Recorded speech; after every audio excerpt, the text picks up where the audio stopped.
This episode of Pop Collaborate and Listen is dedicated to the memory of Robert Fensom, my dad, my daughter's granddad, and a bloody good bloke. I fucking miss you, Dad.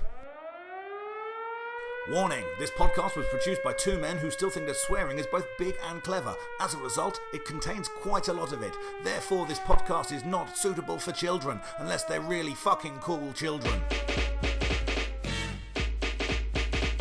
Yes, people. This is Dave Fenson with another episode of Pop Collaborate and Listen. We are back. This is a special episode. I'll tell you a little bit more about that in a moment. As you probably heard from the intro, been some turbulent times in my life just recently. Unfortunately, lost my dad recently after a very short battle with pancreatic cancer. What a bastard that disease is. Hence, one of the reasons why we've been away for a little bit longer than we intended to be. Obviously, it's been a weird time, man. Also got a brand new job, and I've got a young baby as well. So I do apologise for the break. It's my fault, not Krista's. We hope to be getting back on a little bit more of a schedule very, very shortly. We're going to start recording season 4, should I say, very, very shortly. We've got this episode now. This is a special episode now. This album is an album that we wouldn't normally do. It's about Mr. Bungle's self-titled album. Now, the reason we've selected this is our very, very good friend, Mr. Matt Collis, made a sizable donation to the account, like a much too generous donation to the podcast via our PayPal link. And to be honest with you, the only thing we could think to do was offer him the choice of album to record. He's a massive fan of this album. As you'll find out, so am I. Mr. Krista, not so much. Will he change his mind? Who knows? What I will tell you, this episode is probably one of the most self-indulgent episodes we've done, okay?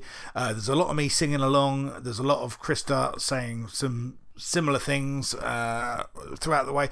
It's not a typical PCL fodder album, so it's a very different conversation, but I think it's a good one. We certainly get into a few bits and pieces during this one. Spoilers, we managed to come out of it still friends. But yeah, if you've never heard Mr. Bungle's album, maybe this will inspire you to go and have a listen to it. It's a fucking weird album. It really, really is. It's an absolutely polarising album. You'll see how you go with that. I mean, I'm not saying this is a service we're offering anyone. As to say, the donation that Matt made was quite high for us, so that's why we've done this episode. We've got another special episode coming out very shortly as well. We'll explain the reasons for that when we put it out. But yeah, hopefully you'll get something from this. My stake would be, if you're not enjoying it within the first 5 or 10 minutes, feel free to skip it. We won't hold it against you. If you do like it, let us know. Give us your feedback as always. Anyway, guys, with no further ado, we're going to get on with the episode. I hope you enjoy it.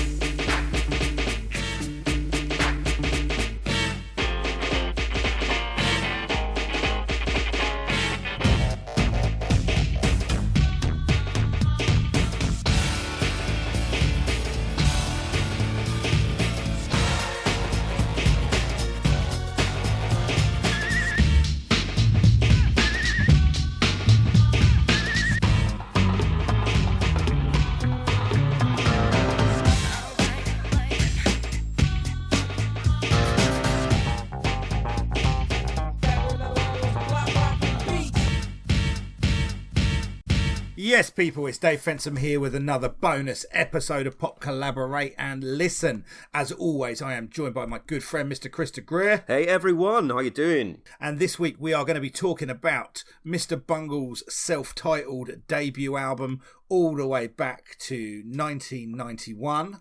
Yeah, indeed. This came out in August 1991, same week as Metallica's Black Album. In fact, that's the one we did the episode on, but this was out the same week. I'd imagine this did similar numbers, didn't it? Oh, God, of course it did. It's just as commercially successful, yeah. Yeah, my God. I mean, anyone who knows Mr. Bungle knows what is about to happen, knows what is coming. For anyone who doesn't know, what's the background that we can give them, really? They are a fucking weird band. Absolutely. I mean, look, this is Mike Patton's basically high school band, formed in 1985, before he was approached to be the lead singer of Faith No More.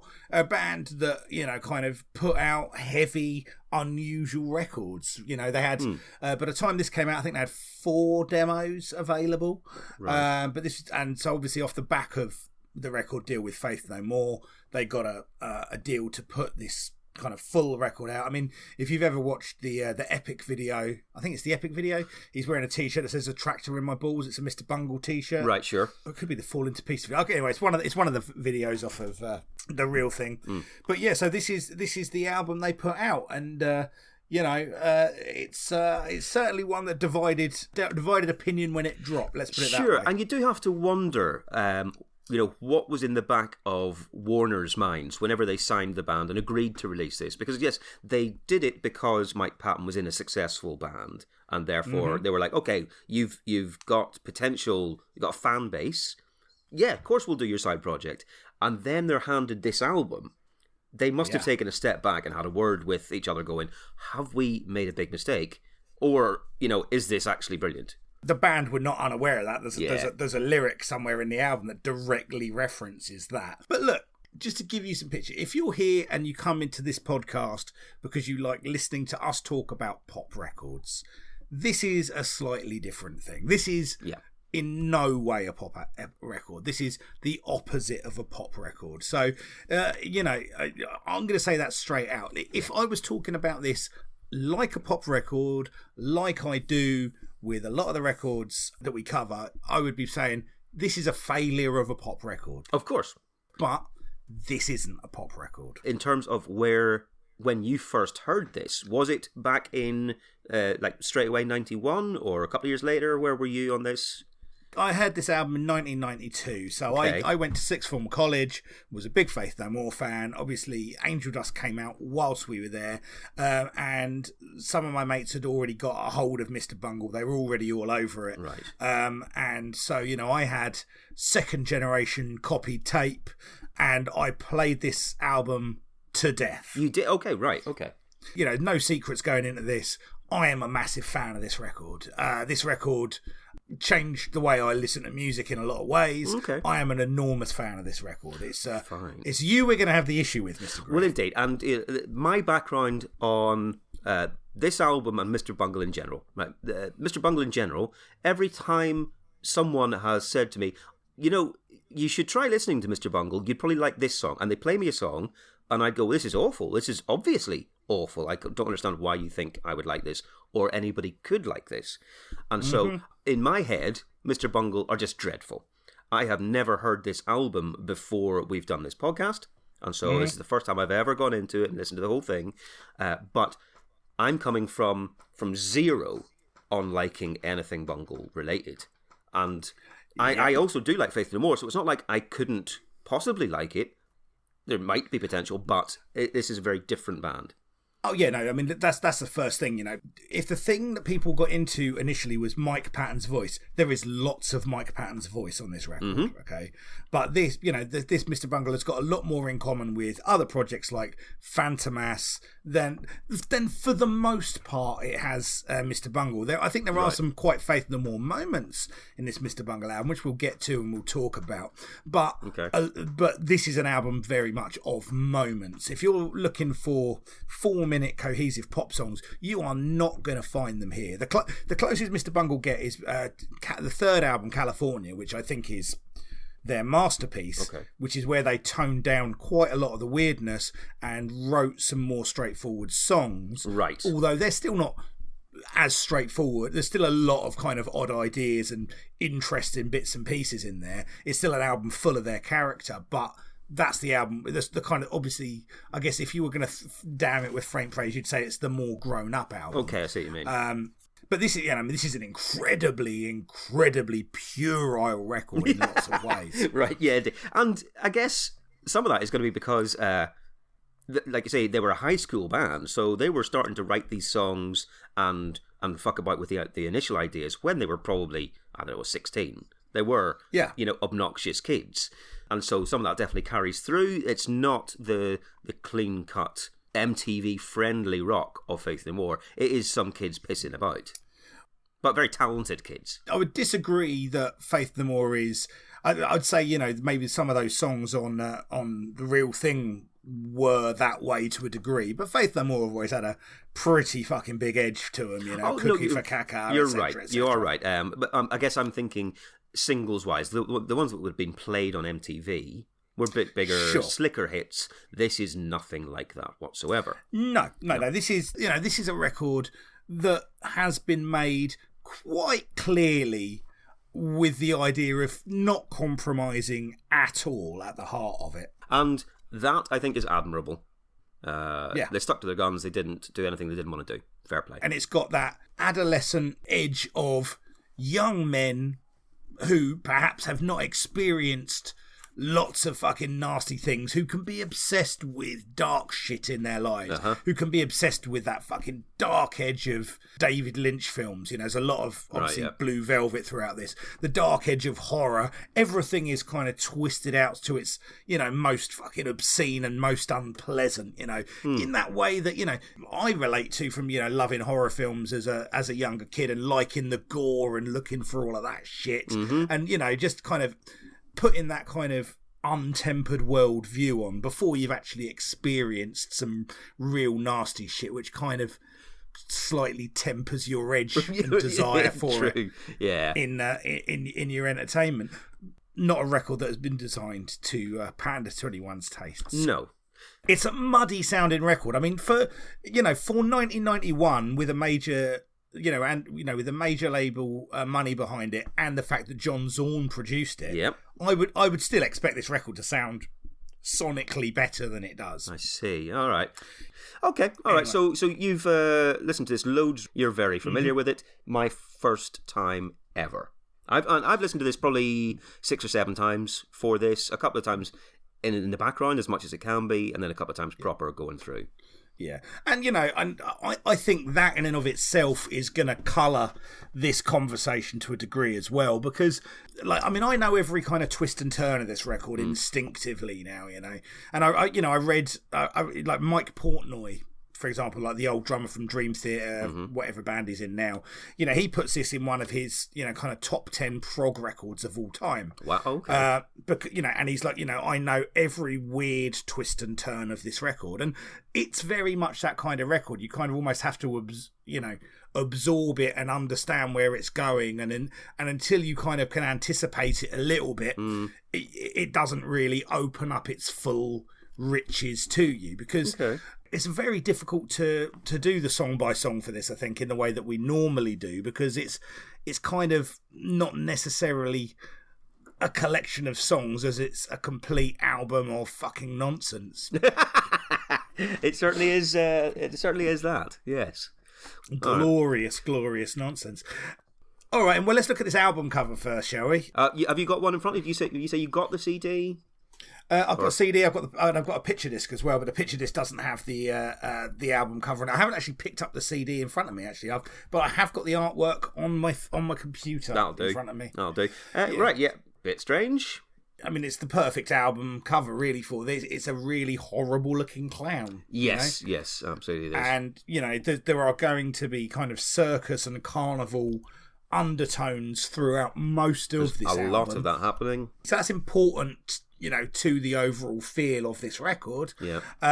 So I think it's a really well drawn, horrible, creepy record. Right. Obviously, you've got the font above it. I think it's a great album cover. Yeah.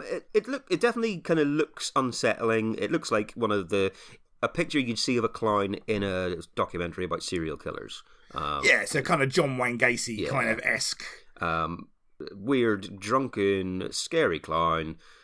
And I'll be honest with you, like if I'd have been flicking through albums, I had no idea who Mike Patton was. I was looking to buy an album. I was in the right section. I saw that. That would make me take a second look. I'd be like, oh, what the fuck's this? Okay. This looks different. This looks weird. Yeah. Mr. Bungle. What's that mean? Turn over, look at the song titles, and I'd be like, okay, this is either going to be brilliant or it's going to be shit. Yeah. I think that's entirely fair. Yeah, hold that thought, people. Cool. All right. Let's get started into the actual songs. The first one, track 1, it's officially called well, it's quote unquote on if you see it now, but it was originally called Travolta. Yes, it was. Travolta is in the lyrics. Yeah. And obviously it was just they were urged by, like gently nudged, I think is the correct term for putting it, by Warner Brothers to retitle it. If you've got an original pressing of this, it's called Travolta, but the vast majority of them it says quote unquote on. Yeah, right, okay. This is, I think, kind of indicative of what they're doing on the album, because the first song has 30 seconds of silence at the beginning of the song. Yeah, so you're just there going, because fuck you. Yeah, when's this going to start? Yeah, so indeed, let's start when the actual music begins. I fucking heard that, mate. I don't know why. I heard the quotation marks around music just there.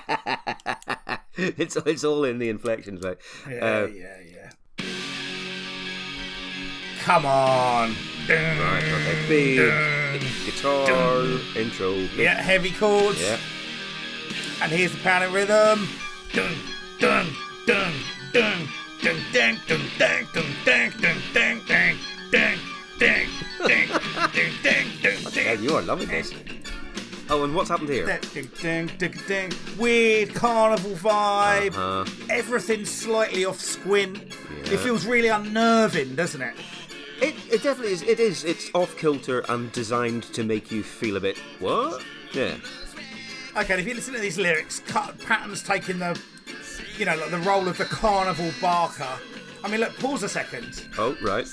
Those lyrics, man, those first lyrics. All behold the spectacle. A fleshy, limbless rectangle. Sitting on a pedestal.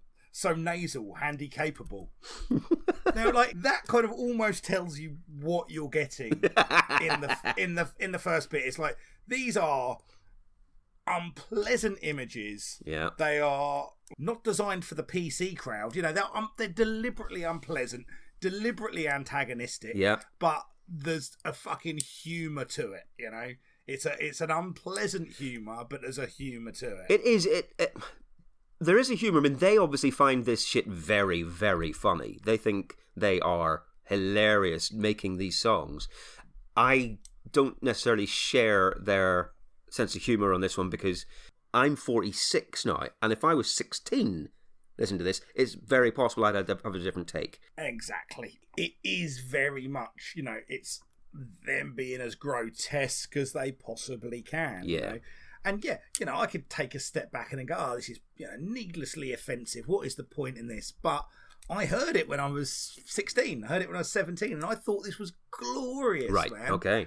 But it's not just it's a lot more than that. It's not Bloodhound Gang. It's not like a fucking cheap puerile gag. It's the whole picture. They've processed all of these sounds. They're going for a very deliberate kind of feel. It makes you, for me, it puts me in a kind of slightly weird place. I'm going, music doesn't normally sound like this. Sure. Okay, what's fucking going on? Anyway, right, carry on anyway. I mean, that's all very fair, and I like that. To be honest, I don't mind these puerile lyrics. They're like, fine, I kind of understand where they're coming from, because it would be funny whenever you're that age and you're just writing shit. But the music is the bit that gets me. I think this is... I mean, obviously, it's deliberately off-putting, and they have tried to make it... Like, here we go into this nonsense. Yeah, it's wicked. Brilliant. What? Weird little fucking Riviera kind of incidental musical detour, and then...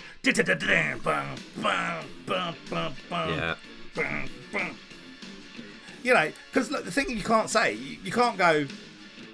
these guys can't play, because the playing on this is fucking great. No, I will give them that 100%. They are talented musicians. They are using that talent to be obnoxious and annoying. Mm-hmm. Well, I don't think it's designed to annoy. Oh, I absolutely do. No, I think it's designed to put. I think it's designed to be off-putting to people that it wants to be, but it's connected with enough people that it obviously is designed. There's something in what they were doing that's connected with a huge amount of people. So I think they were just doing what they wanted to do. Oh, you're absolutely right. For me, the comparison that I have, or the sort of the signpost I have for this is the John Zorn thing. For people who don't know John Zorn, he's kind of a weird avant-garde jazz guy who just likes making insane music with various people and has been on the jazz scene for decades. Very well respected in terms of what he does. I was in New York in, I think it was 94, I'm going to say, 93 or 94, and my dad worked at the Knitting Factory in New York, and John Zorn was doing one of his, I think it was his Cobra shows, which is something he does where he gets a load of people collaborating, and they just go off on it. They just play the most unlistenable noise jazz that you can imagine, with no boundaries. Or there probably are, but I don't give a shit because I don't listen to that and I don't understand it. And Mike Patton was there on the night I saw him. He was doing his thing where he just shouts into a microphone, screams, and does that. And I was going, oh, wicked. I'm going to see Mike Patton. I knew nothing about John Zorn. And immediately I was like, what the fuck is happening here? What is this? And this album is taking me right back to that. I'm going, what is going on? And so that the John Zorn thing definitely makes me go, oh, I see. That's why he's got him in there to do this. But it makes it unlistenable nonsense to me, this song. Well, I mean, I've dabbled with a bit of Zorn off the back of this association, and I've not really got that well on with the John Zorn stuff, because I do think a lot of that is, kind of further out there. But like, even going through this record, which I know so well, even like kind of going through it with this kind of ear on that we do for this podcast, I've kind of found more structure in some of these songs almost than I was expecting to. Oh, okay. Yeah, so I mean, this isn't a formless song. It's got very specific bits and motifs, and they go and they come, and there are little kind of weird kind of segues and flourishes that kind of connect the bits where that might not be there. But this is quite this is not that weird a song when you compare it to the works or the other stuff that John Zorn. No, that's probably fair. Yeah, true. But to me, you think that it sounds like it's linking from A to B to C to A to that. To me, it sounds like they've found a load of songs and put them in a blender and just let's see what fucking happens. It doesn't sound like there's any cohesion between them to me. It sounds like different songs spliced. Okay, and yes, there's certainly an argument for that, but once I think the idea is if you cut and paste these things together and listen to them and see how they come together, they do form this overarching thing, which I one of the things I love about it is how mental it is and how much it shifts, how much it changes. And I remember really having my mind blown by this record, being like, oh, what, you can just do this? I see. Well, you can just fucking do this, can you? And it made me go, oh, hang on, some of the rules I'd thought about music don't necessarily exist. And I don't think this approach works. I don't think you can just throw that approach willy-nilly. This isn't them just doing this. It's them going, we've got this weird idea and this weird idea, and we think if we put them all together like this, it's going to create this overarching feel. This album is almost like a very fucking weird horror movie. It is. And, part of horror, much as a part of the same of comedy, is keeping you unnerved, keeping you not knowing what's coming next. Sure. A lot of the scare. That's why I'm so bored of jump scare films. It's like, because oh yeah, I know this is coming. Right. Whereas the really fucking scary stuff, you're not really sure what's happening for a while. You're like, what the fuck's going on? And once you start, pieces start kind of coming together for you, and right, okay, that's the stuff that stays with you for the longest. And I think this album is best compared to a horror movie, or like I'm not a massive David Lynch fan myself, but like a Lynchian movie. I cannot argue with anything you just said.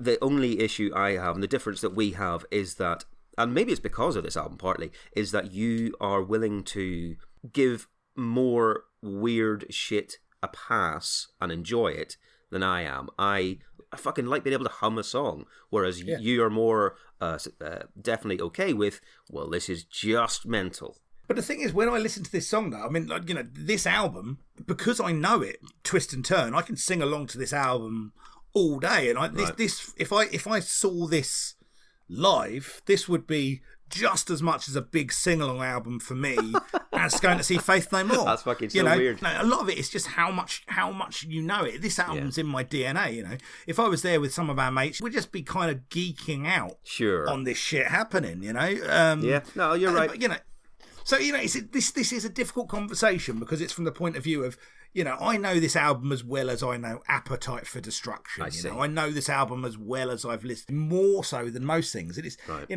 this is an album that I listen to an awful lot at the time in my life when I listened to music over and over. I remember I'd have listened to this album 4 or 5 times in a row because it had been in my car and I didn't have anything else in my fucking car. Yeah, of course. But, there's so much in this, you kind of got this weird kind of heavy Twilight Zone riff that comes in, and then kind of Patton comes in with that bit, to see his colours call it. It's fucking brilliant bits of Patton vocals in this, man. Some of the, it's the weird thing. It's like you just get it for this tiny section and you're like, that's so fucking good. You could have written a whole song around these little tiny vocal melodies that come in once or twice and then disappear. Oh, and that's the thing for me, because I think there are some bits where you go, shit, okay, here we are, we've got a big chunky great riff, or Patton's doing something interesting, but within 3 seconds it's gone again, because that's the nature of the beast. Yeah, man. I mean, this song's got it's got a kind of weird little staccato rap that Patton does.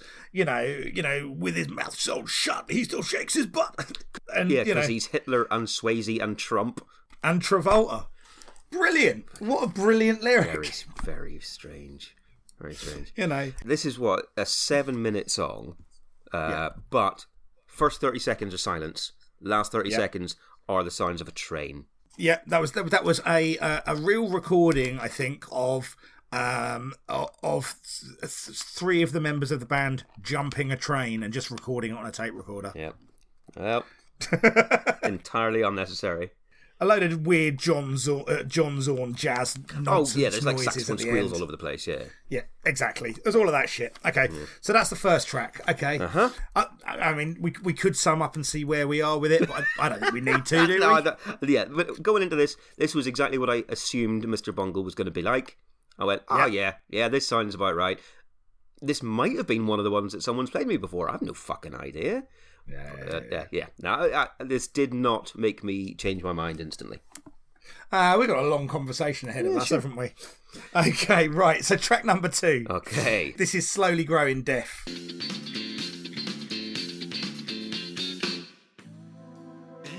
So we've got these scar flourishes to start off with. Now we're into this moody synth.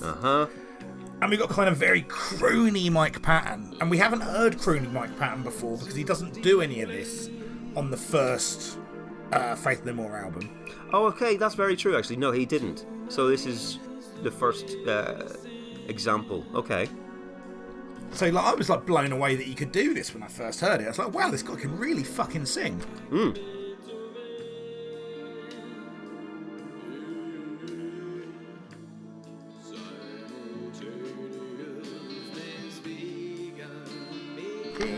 Another 7-minute long song, just as an aside. The difference is he had no choice. Come on. Right, see, there you go. There's a riff. I can get my teeth into that. Yeah, this is almost this is Faith No More kind of adjacent. Adjacent, yes. Yeah, absolutely. And I think this is a nice riff. I think this is good. I'm enjoying this. Yeah. And, Patton works over this because it's the sort of sound I'm used to for that. But it's when they go into that sort of cheesy ska guitar again, that just fucks me right off.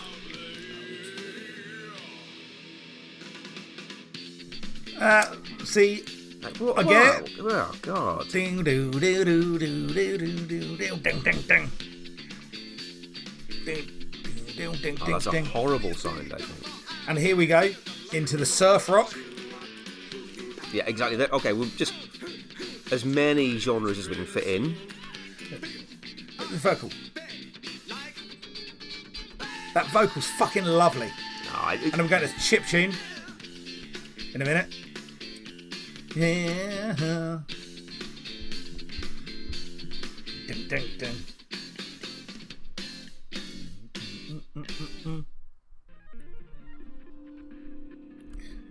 8-bit computer game.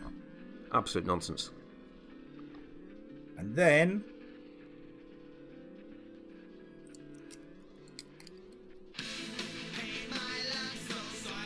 Right, and there you okay. And now we've got our tune again. Yeah, it's a shame we had to have a minute of bullshit between it. Not at all. Not at all. It's like, you know, plenty of other songs that do just that are available. Indeed. Go and, they really are. And you know, look, and this is the thing about this album, right? You know, I can't sit here and go, you should like this album, right? Because it's recorded by people that don't give a shit if you like it. Yes. Right? And that is at the heart of it. It's like, this album is what it is. Like it or don't like it. Basically, that's it. Right? And I, you know, I don't think I'm going to try and convince you that you should like it. Sure. You know, because that's not the point of it. You kind of either get it or you don't. It hits or it doesn't. Yeah. Yeah, and you know, like I said to you, I think possibly the amount of times you've heard it is probably not enough to appreciate it fully, but at the same time, I don't get the impression that it's giving you levers to want to go back to do that. No, it's not. No. One of my favourite ever like pattern passages is in this song. Like one of like the bit that I would be singing the loudest if we saw him live. That just bit where it's like in the morning I could see where you were trying to say to me. I responded. Just fucking glorious. It's as, you know, again, you could have built an entire fucking Faith No More song out of that section. Gotcha. And it would be a fucking glorious pop song. But, you know, and I just love the way it just fucking pops in here, man. Wax within my ears has grown just like the snot inside my nose. Exactly. When you're talking about kind of puerile lyrics and trying to be grotty and a bit offensive, that's just talking about wax and snot. It's that sort of level that we're on. Oh God, man, it's a proper poo-poo car record. Yeah, you know, it really is. And in that sense, that is designed to irritate, without doubt. It's like it's a thumb of the nose to the type of people that are offended by those type of things. Sure. And you know, and in retrospect, as we all do as we get older, you know, you kind of look at that stuff and it's, you know, not really that edgy, you know, but you know, it's still representative of a fun time in someone's life, much in the way that I'd listen to Sum 41 and Fat Lip and go, oh, that's a dumb song, but I enjoy it. Totally. In just a sort of something that happened to me recently, a friend of mine, Neil Archibald, I've known him since school, and back in 92, 93, we had a weekly radio show on a local station. Nice. I've got some tapes, he's got some tapes of it, and he recently put one onto MP3, and he sent me the file. I was like, oh man, this is going to be hilarious. Just how amateur were we, and what were we saying? And listening back, we were making those sort of ridiculous edgy jokes and smutty innuendos, and I'm cringing the whole way through because that was 17-year-old me thinking I was fucking hilarious. Yeah, but you know, the thing is, right, you probably were to other versions of 17-year-old you, totally. and nothing that 17-year-old you does should be that palatable to 46-year-old you. Otherwise, you fucked up. Yeah, that's absolutely true. Absolutely true. That's why I get so fucking annoyed at these puritanical fucking kids. It's like, oh man, you're wasting. This is your opportunity. The rest of this shit is coming. Yeah. So I reckon, unless what we're going to see is their generation with a load of fucking 46-year-olds making really fucking edgelord jokes. Who knows? That's swinging around about to come back in. Exactly. Yeah. So this one has a full minute of bullshit audio after the song ends.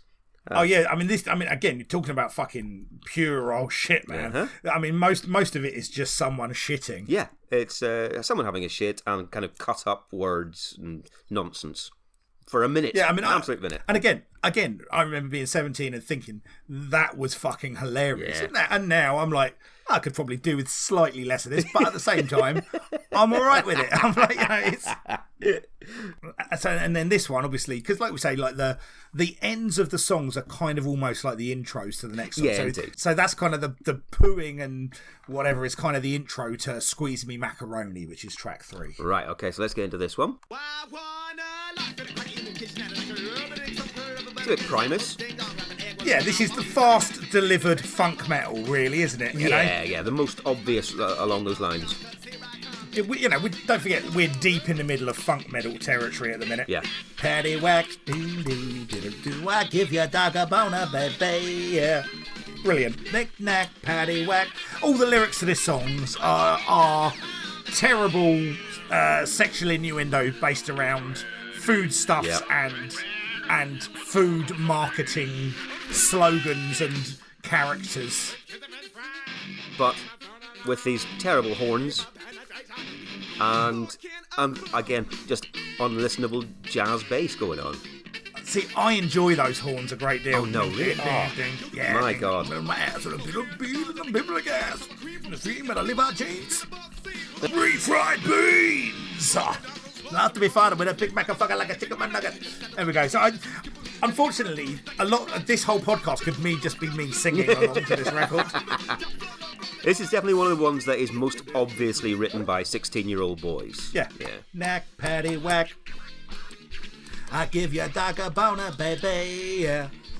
This was when this album came out. This was one of my favourites. Is it because it's got the line "Give your dog a boner"? Well, I just think the vocal parts are really fucking fun. Right. Okay. Not the lyrics. I don't really give a shit about the lyrics of it, but I just think Patton's work on this is brilliant. Yeah. A fork and a spoon. I'm just for the listener. One of the lyrical choices that I picked out of this one as an example of what it's all about. Hostess Ding Dong wrapped an egg roll around my wong while Dolly Madison proceeded to ping my pong. Take a dump, baby, squirt some gravy, pour some sugar on me, honey, make it brown and runny. What the fuck? Yeah, that's the level we're on that one. But again, I don't give a shit. It's silly. It's 16-year-old boys. Don't give a fuck about this. But musically, again, I think this is just shit. Oh, come on, man. Macaroni. Oh, I've stopped playing the music in my ear. Slap your face in my bologna, squeeze me, macaroni. I love this bit, man. I love this bit of this song. Face in my bologna, squeeze me. This is brilliant, this bit. It's just a fucking lovely bit of weird crooning, and then he just drops into that fucking mental scat. That annoys the shit out of me as well, that bit. I've been singing that regularly for 30 years.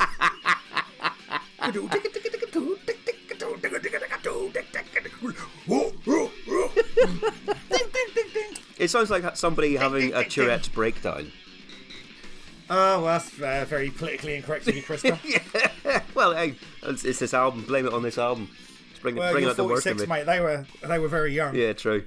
You should know better. Another full minute of absolute nonsense after this song's finished as well, between the next one.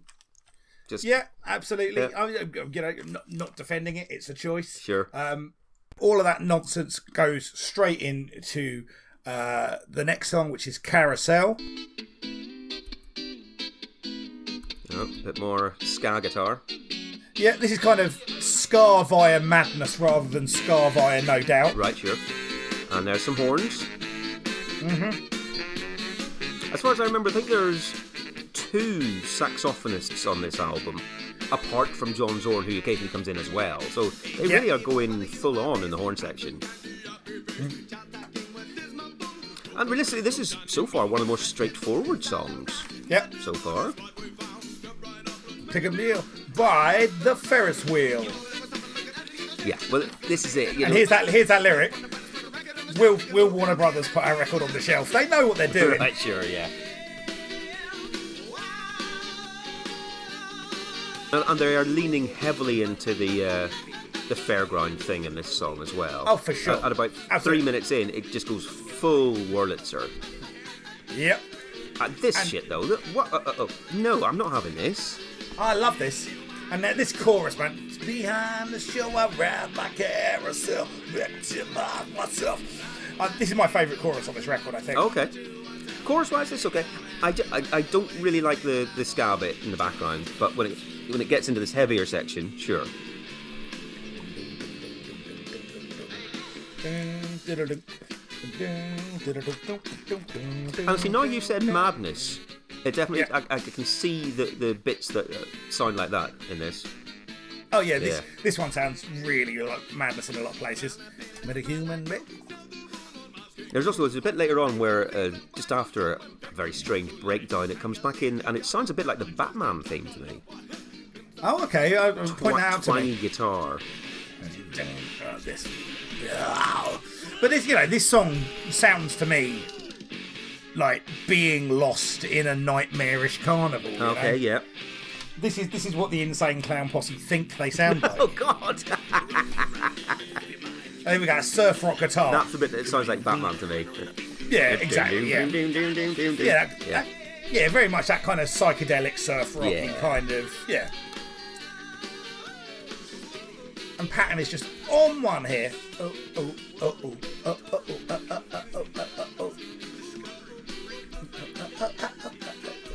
Yeah. And I love the way that this bit segues into the next bit because it's built up and then just drops. Ride my carousel back to my death. This one is probably the one that I am best with so far. I think because it's more straightforward. Even though I don't particularly like the ska backing that it's built from. Sure. It doesn't do as many stupid things until about now, realistically. Yeah. It doesn't go off on so many tangents and it doesn't just fuck about for the sake of fucking about. Sure. But this is what's happening here, this fairground stuff. Oh, I love this stuff. But, it's a song called Carousel. Oh, mate, of course. I get it. That's why. But no need whatsoever. He's going to be sick because he's riding the carousel and shit's gone weird. A lot of signs of throwing up. Oh, yeah. Yeah. I'm not going to get any more out of this song than has happened already. Listen to California and you'll get more songs out of California. But this is them at their most anarchic and most nuts. Yes. Yeah, I got not much more to say on that one. It's all right. It's okay. Again, one of my favourites on the record, I would say, Carousel. Really like it. Is one of the more straightforward ones. I think you're right. Yeah. When I was looking at this and going, is Chris Tagana like any of these? Mm-hmm. I didn't have much optimism, if I'm honest, and I think there were two, and I was like, oh, he might enjoy bits of this, and I think that was one of them. Fine. I mean, Christ, I don't know what we're going to do about it. So the next track is called Egg. Yes, it is. Now, Egg is 10 minutes. 10 minutes long. And 40 seconds. And, I mean, my first note on this song is, this is a deeply strange song. Strange is a word, okay. In an album of strange songs. Mm-hmm. Should we start playing? Yeah, go for it.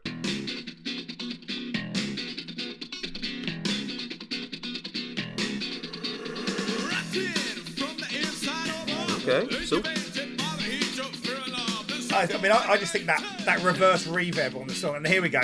Tempo changes, ahoy. Don't like this. Oh, I didn't think you would.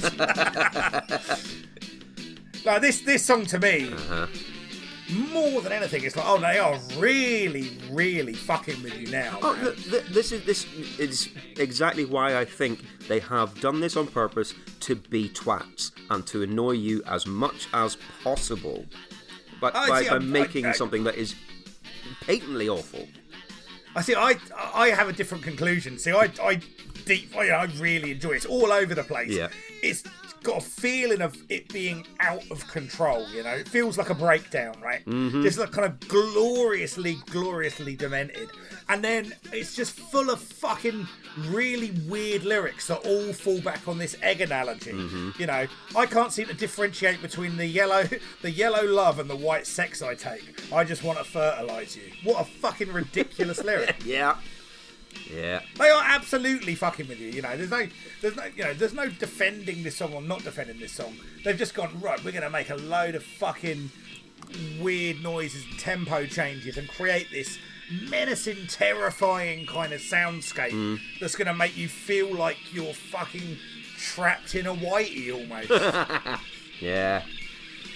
I mean, from the start, whenever I saw this was 10 minutes long, my heart just dropped. I was like, okay, fine. And then it started okay. Like I said, the very first, 20 seconds, oh, whatever. But then each bit of the song, and there are many bits, was somehow worse than the bit before it for the entirety of the song.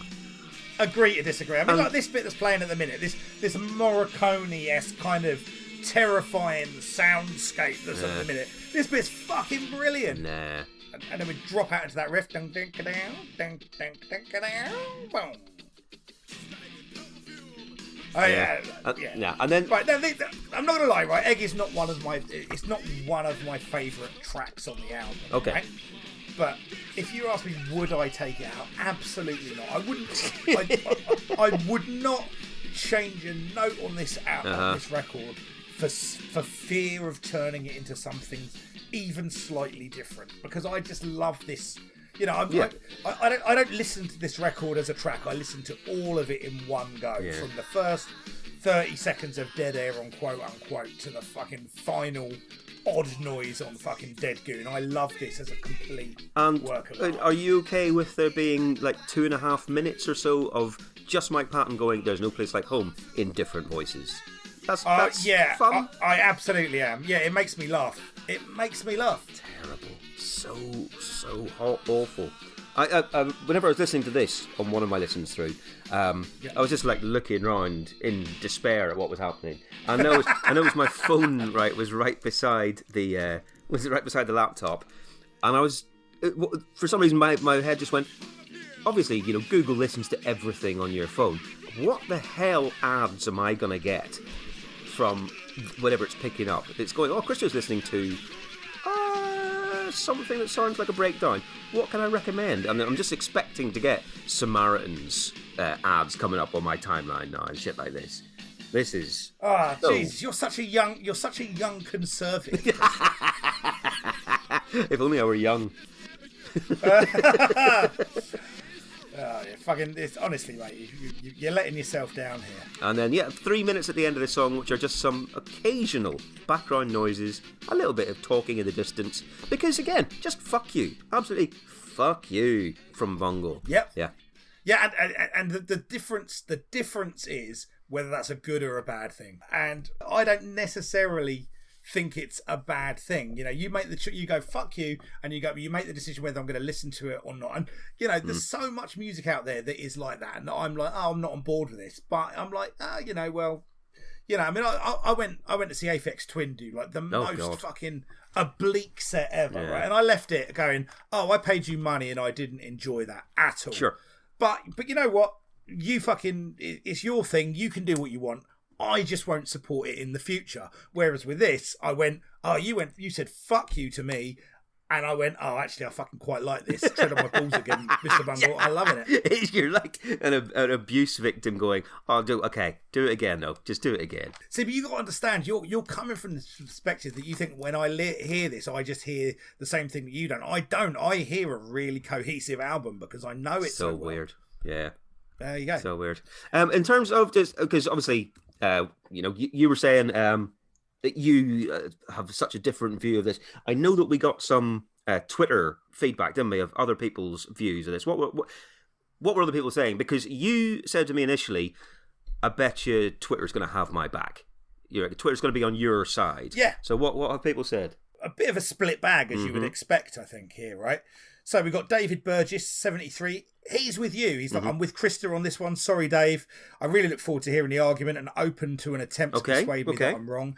Again, I don't think I could persuade you that you're wrong, David. I think, first of all, I'm not sure that this is a record for men of our vintage if you haven't been into it in the past. I think that's possible.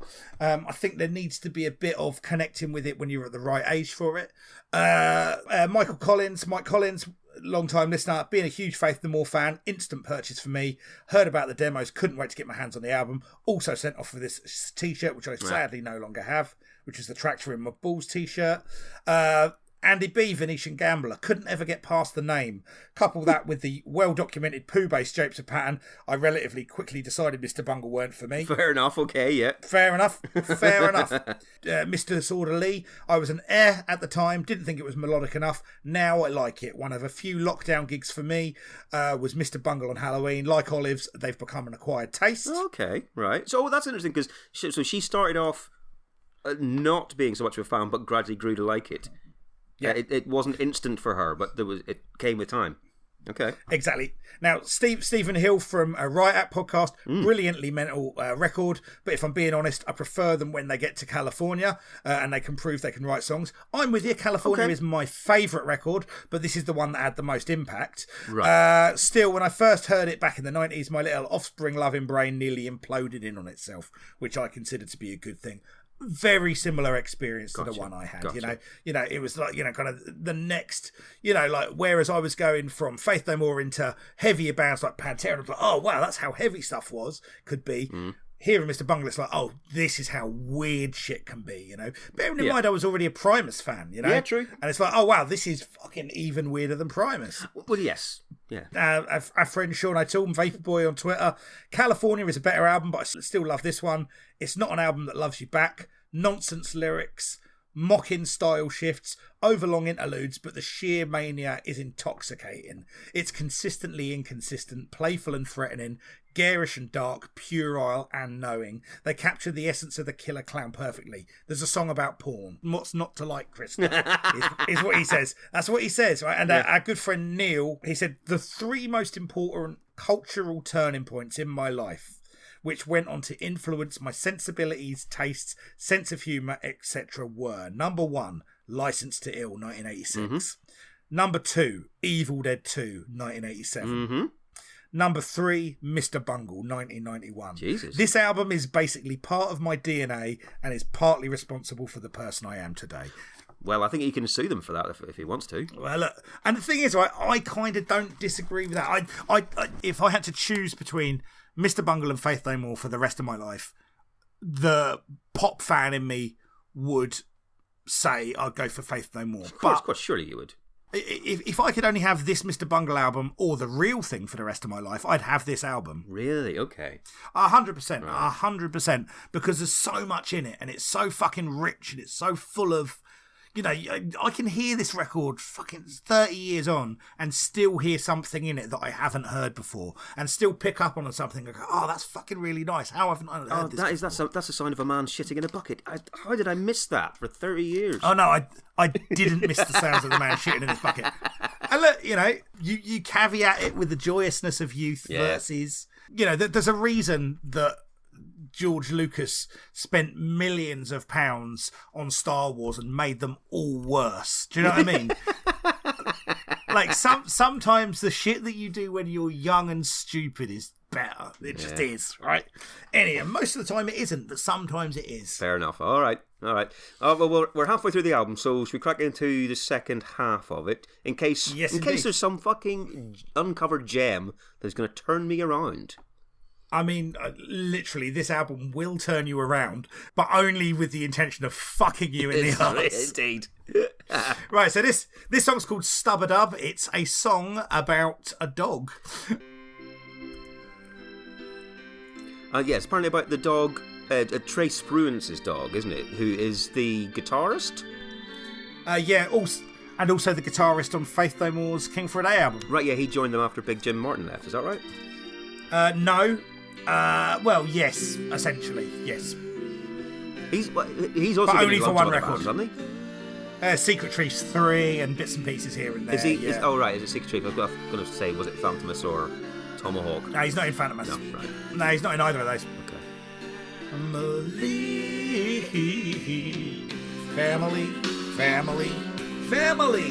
Family. So 7.5 minutes again on this one. Brilliant. Whoa, Jesus fucking Christ. I mean, this is just... Something's gone wrong in the studio and they've left it in. I mean, you have a profound hatred of ska anyway, don't you? Yeah, I'm not a fan. See, I don't. I don't like the 90s, a lot of the 90s pop ska stuff that came out, but 70s ska I do have a lot of affection for. No, you're right. Yeah, some of that is good, but I wouldn't put this song in that bracket whatsoever. Oh no, this is shit. Oh my god. Like heavy umpire. Oh, fuck me. I was reading some blurb about this song, and it's not going to surprise you that I love this. Of course not. You're not going to not love any of these. But yeah, one of the blurbs about this song had the absolute audacity to say, the theme of this song, similar to the rest of the songs, is about the nature of reality and being. Dogs provide fertile ground for exploring the types of paradoxes that Bungle loves to deal in. Like, fuck right off.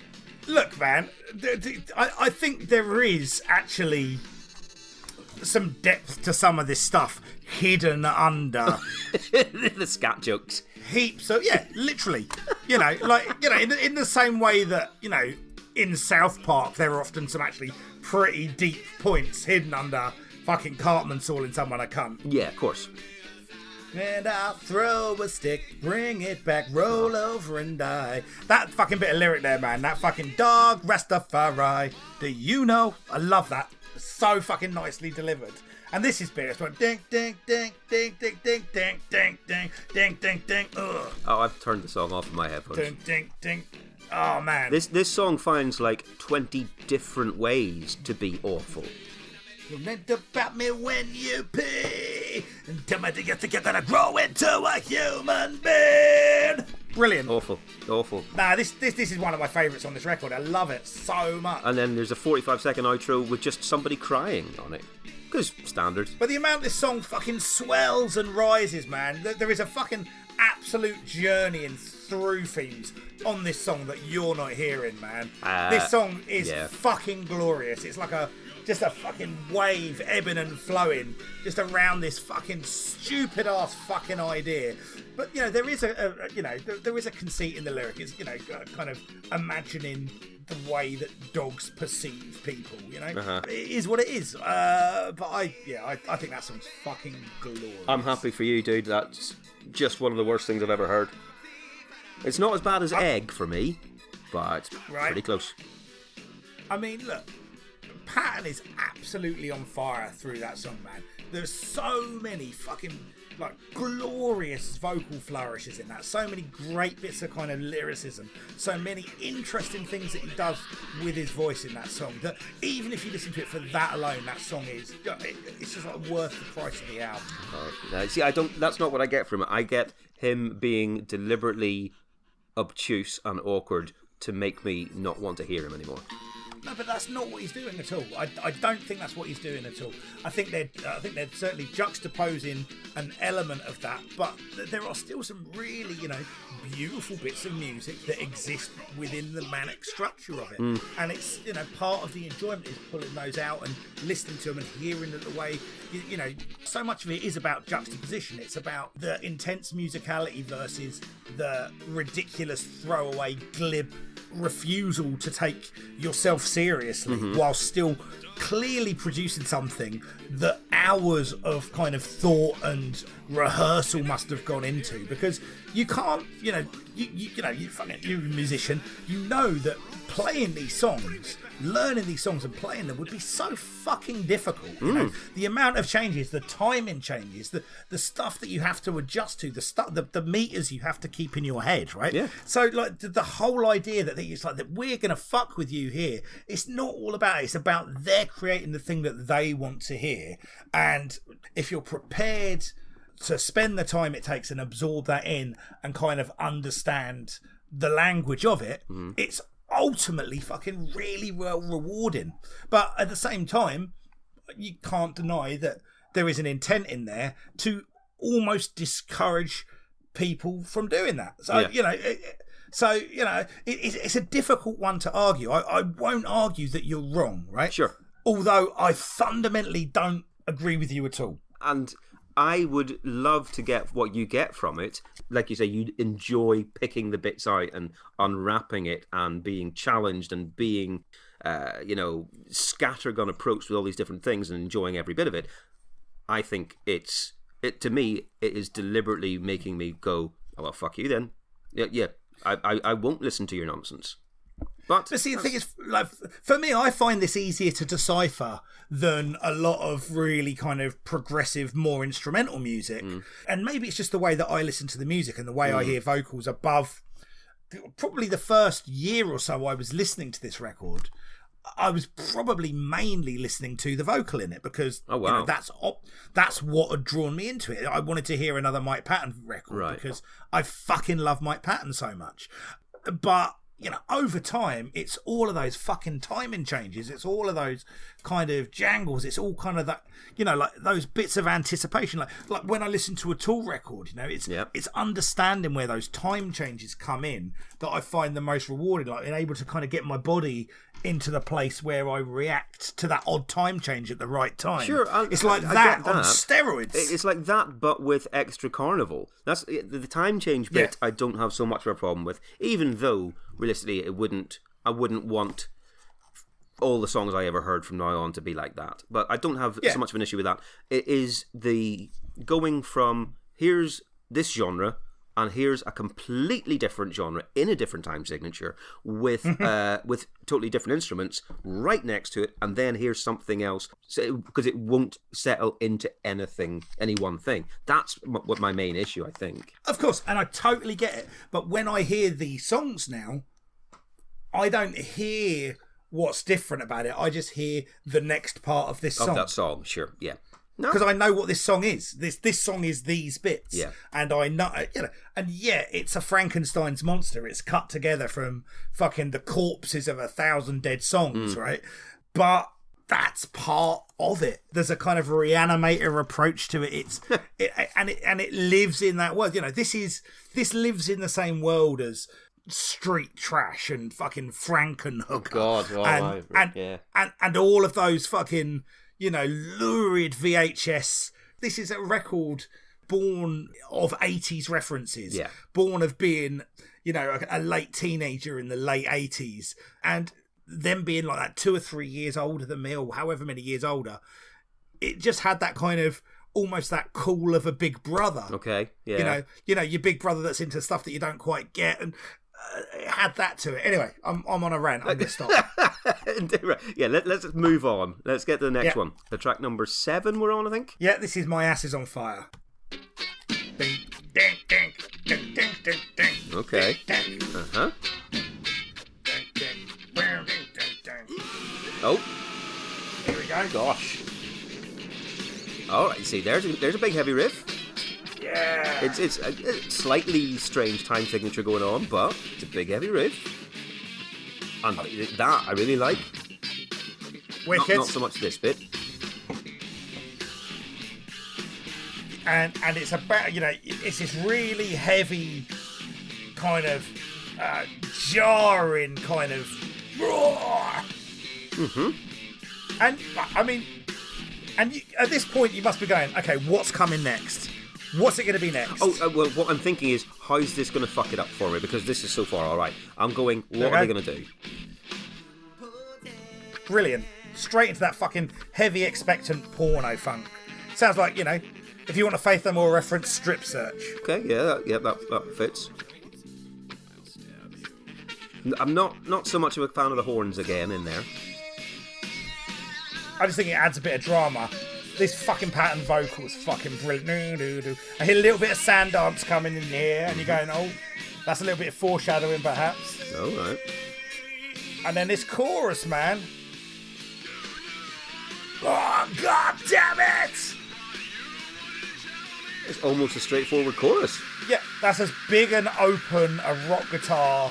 You know, you got the distorted air horn vocal that Patton loves so much. And, like, you know, so far, you know, as I know you're a fan of the song Jizzlobber. Yes. If you like, it's like if you like Jizzlobber, everything so far you must like. Well, this bit I think is really good. This bit is fantastic. Oh, you liked this sand dance bit? Yes. Wow. I think this is fucking wicked. And if they did a 5-minute song of this, I'd be well into it. See, look, man, you're on your way to liking Mr. Bungle now because don't threaten me. I wouldn't have said to you that I'd have been like, oh no, you're gonna hear the sand dance and you can go like, oh that's fuck this song then. No. That bit I really like. Again, take the horns away, give those back to like Dog Eat Dog. To keep them away from this, but that riff, that riff works for me. And there's a bass line that I can actually make out.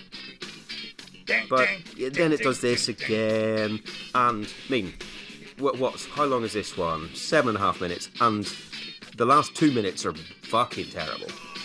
But when you hear that though, like, right, just pause it a second, right? Happily. Right, when you hear that guitar doing that, man, do you not go, oh, right, without this stuff, without them doing what they're doing, you've got no Sixth, you've got no Meshuggah, you've got no Dillinger Escape Plan. Like, those bands borrowed so heavily from like that, from what they're doing here. Yep. You know, kind of messing around with those kind of off-kilter jazz strokes. Yes, absolutely. And I'd be fine with that. I'd be fine living in a world without those bands. Again, you know, that's a whole genre of fucking stuff, man. You know, you can't discount all of those. I mean, you can not like those bands. But you cannot discount those bands. No, and I'm happy that other people fucking love them, because they do. But I could happily live without those bands. And, well, I do happily live without those bands. Of course. Yeah. But I just think, you know, as an example of how influential this record was, I mean, all of those, I guarantee you all of those bands fucking love this record. Oh, God, yeah. The tentacles will stretch back from that easily. I remember reading something that, I think it was one of Korn. I can't remember who it was in Korn, was like... Oh, it's Monkey. Was it Monkey? He said, oh, yeah, this album changed my life. And while you can't really hear that in a Korn album... I get that it's a massively influential thing. I do understand that. But I would imagine that a lot of the music that it has influenced, that you can tell it's influenced, is also not for me. That there's a genre, you know, sideways from here, that I am keeping that door closed. And the thing is, yeah, I'm trying to put myself into a mindset where I haven't heard this album before. Yeah. And we're sitting going through this as a virgin record on our podcast. And would I... at 45 necessarily have a different opinion to you? I don't know if I would. I don't know if I would. Sure. But, you know, that makes me just go, I'm so fucking glad that I heard this record when I did, because I love it so much and it's enriched my life so much throughout the years. That's a really good way to think about it. Because I'm coming at it from a negative point of view, going, how can anyone enjoy this? And you're coming at it from, I'm so glad I enjoy this. Oh, mate, absolutely, man. Yeah, absolutely. No, that's all good. That's all good. Yeah, there's a whole minute of a spoken word outro on this. He just starts shouting redundant at about 5 minutes in for a little while. That's where they are turning the switch, going, oh, guess what? Go fuck yourself. It's not necessarily that, I think. Obviously, there's a whole section which is kind of wholesale out of Blue Velvet. Yes, the big clips of that. So obviously there's like, you know, an influence from there, and obviously in the way that, you know, kind of, I mean, like Blue Velvet is a fucking mind fuck of a film, man. I mean, I love Blue. I mean, I'm not a big Lynch fan, but I do love Blue Velvet. Okay, yeah. And, you know, I think they really very much kind of tap into that feeling. Also, that redundant thing. It's funny because Neil mentioned Evil Dead, and I do think there's moments in when he's doing that redundant chant that he sounds a bit like a Deadite. Oh, nice. Okay, yeah. A redundant. Right. Yes. And then obviously it kind of finishes by going into the sample from the Mr. Bungle porno, which was which apparently had nothing to do with the naming of the band. They knew nothing about this for many years, until Bill Gould from Faith No More gave Mike Patton a copy of the porno. Of this one, I see. Okay, so yes, it goes into then the next track, which is The Girls of Porn. Yeah, Girls of Porn, right? Which is, I mean, clearly just, you know, a song that if you don't get anything out of, I don't understand what's going on with this world.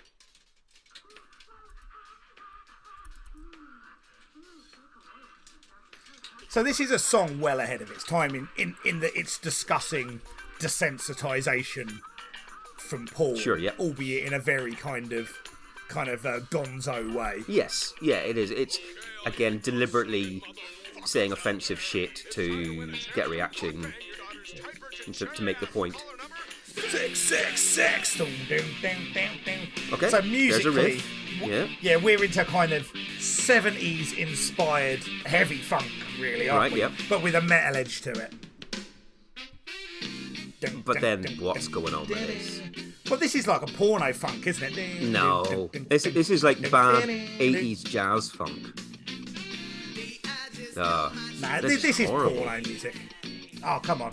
All I can think about is playing with myself. It's time to masturbate. I know all the words to this song. I'm sure you do. And this is the one that you have a couple of times said might be a doorway into Bungle for me. Like, I might enjoy some of this. A, because of the silly lyrics, funny lyrics, but I'm guessing also because there is more of a central riff in places. Yeah. And the riff, when it's there, I do like. I think it works, but I'm not so keen on these other bits. This really bad Parliament-esque funk. Don't like it one bit. I really like this. I do not like this song overall at all. I can't get past the tune. I think Patton's vocal on this is fucking brilliant. Here we go, this bit. Yeah. You like this bit? Yeah, there's a band called Big Chief, who I think were on Sub Pop in the 90s, and they did an album called Mac Avenue Skull Game, which is it's them doing a soundtrack to a blaxploitation film, but they are just 3 or 4 big fucking grunge white guys, but they do this brilliant soundtrack, and it sounds like that bit of the song that I like. They really get into it. There's a groove to it, so that I really enjoy. But this bit, nah. Oh, you're gonna have to send me the link to that because I want to hear. Oh, it's amazing. It's brilliant. Again, I can't divorce myself from the 17-year-old me that thought gushing gonads, tingling tushies, hairy balls and hairy bushes was the funniest lyric I'd ever heard in my life. Yep. Right? S&M, Wicks and Chains, pregnant lady with menstrual pains. I know all the words to that rap and will sing it to you whenever I next see you. You have done in the past, or exactly, you will do again. I will do, yeah. I won't stop. I haven't stopped yet. And that Pat and Mick. I haven't stopped dancing yet. Look, to be fair, man, that should be, if you were a bigger Mike Patton fan, that could be your username on forums. Pat and Mick. Oh, Pat and Mick. Nice. You laughed so loudly then that Zoom cut you out on my end. Wicked. You went over Zoom's decibel limit. Right. He's fine. It's too funny. Cut him off. So look, man, I mean, at that bit at the end where it's just, and again, I don't think you'll like it because of the way the horns are stabbing, but that bit where it's just like, I was trained to fuck you, baby. I was trained to fuck you, baby. It's fucking brilliant, man. Just so many lovely bits of Patton vocal throughout that song. A song about pornography. About desensitization to pornography, essentially, talking about how fucking ridiculous that shit is. 20 years really before it became a problem in society. That's very true, yeah. Imagine you'd written it now, yeah. Stuff they're talking about in that, it's like, oh no, things went a lot further there. I mean, just as a subnote, man, if you are browsing pornography, why does everyone want to sell you videos of people fucking their daughter? The whole stepdaughter, stepbrother thing is wild shit. Why is that the big thing? But it seems like that's everything now. I mean, I was like, I'm too old for this. Oh, mate. Well, anyway. Yeah. Okay, well, we're that's 8 tracks in, so we've only got 2 left to go. Track 9, Love is a Fist. Well, this is different again. I haven't heard this sort of sound before on the album.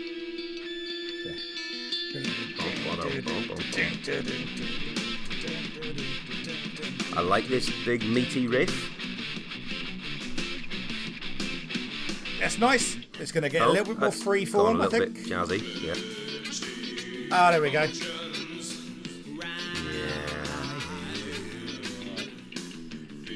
Yeah. Again, I don't see a universe where you enjoy this song. No, I mean, I don't enjoy it. There was nothing that I could pick out that was like, I'd like this bit of it. Also, on my listens through, when this is track 9, by this point I was fatigued. Yeah, I get that. Yeah. This doesn't do anything for me. I did notice this is some of the most horrible sort of saxophone squealing. Oh, here we go. Really, this is the one I think that John Zorn plays the saxophone on. Oh, yeah, I mean, no shit. Yeah. And so I'm like, yeah, this is horrible. Don't like any bits. I'd be happy if this didn't happen.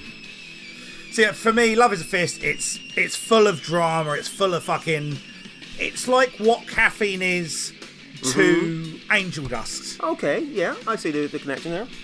But obviously the bass line is set way higher on this record because it's so much more out there. Yes. Yeah, you have to be particularly fucking strange for it to be a weird one on this album. Right, let's not dwell on this too much. Yeah. Again, it's a very fucking eerie song with lots of fucking strange time changes. As we say, it's quite heavy on horn-based fucking, sax time changes. But out of interest, by the way, rest of Mr. Bungle's output nowhere near as horn-heavy as this. Oh, is that right? Yeah. Oh, I see. So, this is what it is. I mean, it's not one of my favourites. I think it's got some fucking brilliant bits in it. The overall shout, love is a first. Yeah. Love all of that in there. I imagine when they play that live, there's a big shout from the crowd. To be honest with you, I've seen them, I think, 3 times. Mm-hmm. And they've never played anything from this album when I've seen them. Oh, really? I wonder, is that because of the horn thing that they don't have the setup for it? I'm not sure. I mean, I think they did have some horns when I saw them. Oh. I can't remember, actually, but I think, they kind of move on from stuff. I mean, having said that, they've just re-recorded their first EP, which is, again, couldn't be fucking more different to this. It's straight up thrash record. Oh, well, they started off as like a death metal band, didn't they?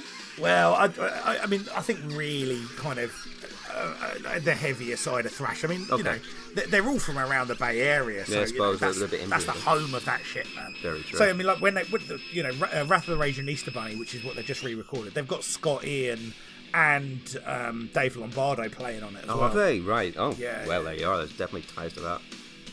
Anyway, right. So let's again, loads of good stuff on that record here and there.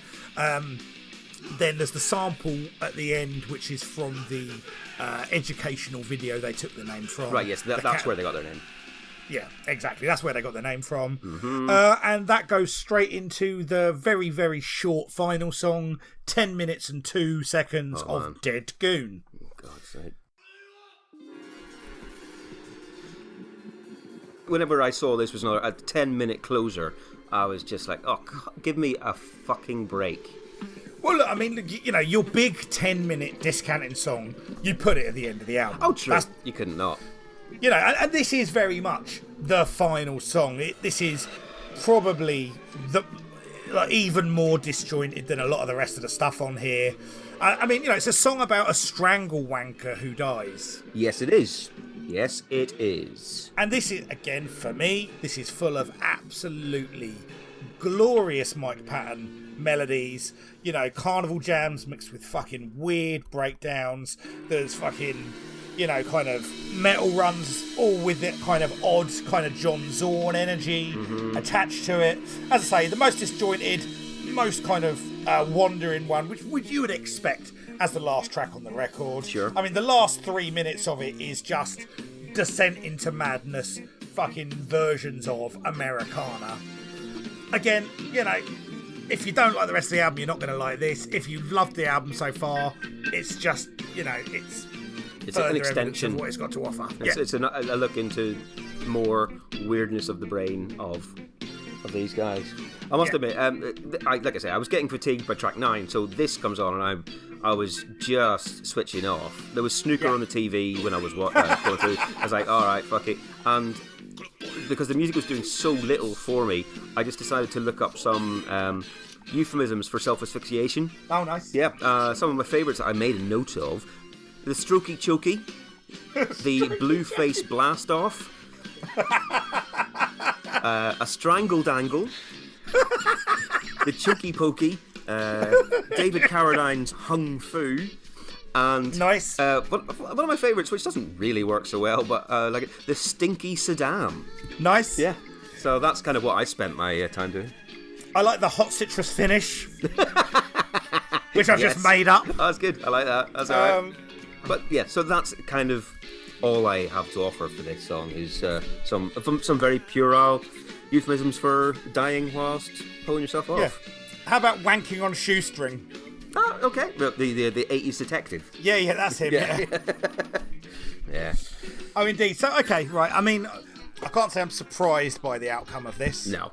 I think there was an inevitability that I wasn't going to be a convert. I wasn't sure if I would find a couple of bits. I was like, oh, actually, these two are really good. Yeah. But I didn't even find that. I get it. I wish you could hear what I hear. No, absolutely, of course. But really, you know, I'm more sad for you that you can't than anything else. You know because... that they've got the whatever scientific technique where I think if you have a dodgy stomach or some sort of inflammation, that they can get someone else's feces and put it up your arse. Yeah. And it'll clear it up because they have the antibodies for it. Maybe that's what I need. Maybe I need to take some of your shit, stick it up my arse, and I'll get Bungle. You don't have to put it up your arse. Actually, it has to kind of go into the gut mycelium itself. So it pretty much has to be injected into the stomach. Does it now? Well, yes, this sounds like a good basis for a Bungle song, if I'm honest. I mean, they've probably written an album about it, to be honest with you. Yeah, quite. But yes, I don't know. Well, I mean, you've hated that. Oh, I've absolutely detested every minute of it. Yes, this is the worst thing that we've done a podcast on for me. I mean, absolutely not. It's nowhere near as bad as fucking. You know, I think even if I'd have gone into this from nowhere, I would still dislike the Enigma album more than this. I see. No, I this is bottom of the pile for me because it made me so angry. Ah, what a shame. But I guess some of that is, and like I said at the start, and I may not be right, but because I had it in my head that this was a band who obviously have talent and have done other projects where they have made albums that I really like or songs I like, I know they can write a great song. And there's a riff here and a riff there that I like, fucking hell, do more of that, do 5 minutes of that. But they deliberately fuck it up. That's where I'm coming from. And that's the bit that annoys me because... there's a potential that they might have me as a fan. They don't give a fuck, but no. They deliberately put me off. Yeah, you know, you're looking for them to do what you want rather than what they want, and that never works. No, man. But I also think what they want is to annoy me. In which case, they've succeeded. I mean, maybe they do. Maybe what they were looking to do was annoy, kind of, middle-aged people at the time. Yeah. And maybe that remains universal. I mean, obviously you can't say that there isn't a fuck you to it, but it is what it is, man. We'll see if we end up revisiting them around the time of 96 or whenever it was that California came out. 99, actually, I think California came out. Oh, was it? Was it that late? Yeah, we'll see. We'll see. So obviously, big shout out to our friend Matt Collis. Yeah. I hope you're fucking happy, Matt. Oh, he sent me a DM in the week, basically, because I told him we were recording this.